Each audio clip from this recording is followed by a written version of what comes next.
Gym ঢাবাক ডামডাম। ইউটিউবে এই কথাটি ঝড়ের মতো ভাইরাল হয়ে গেছে, তাই আজকে আমিও একটু ট্রাই করে নিলাম।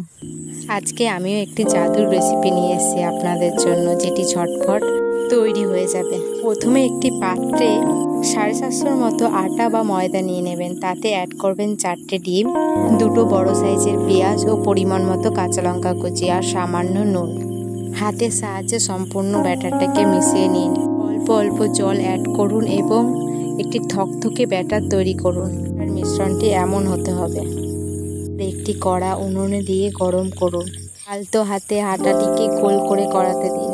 কড়াইতে গোল করে ব্যাটারটি দেওয়া হলে সামান্য অপেক্ষা করুন, আর দেখুন এই অবস্থায় ব্যাটারটি আসবে। তখন সামান্য তেল চামচের সাহায্যে চারিদিকে ঘুরিয়ে ঘুরিয়ে দিয়ে দিন এবং উল্টে দিন। এক পাশটা ভালো করে ভাজা হলে আবার উল্টে আর এক পাশটা ভালো করে ভেজে নিন। 2 সাইড ভালো করে ভাজা হয়ে গেলে নামিয়ে নিন একটি প্লেটে। আমি এটি খেয়েছিলাম আচার, পেঁয়াজ কুচি ও লঙ্কা কুচির সাথে। আমার এটি খুবই ভালো লেগেছিল খেতে। আপনারা চাইলে আপনাদের বাচ্চাদের টিফিনেও দিতে পারেন।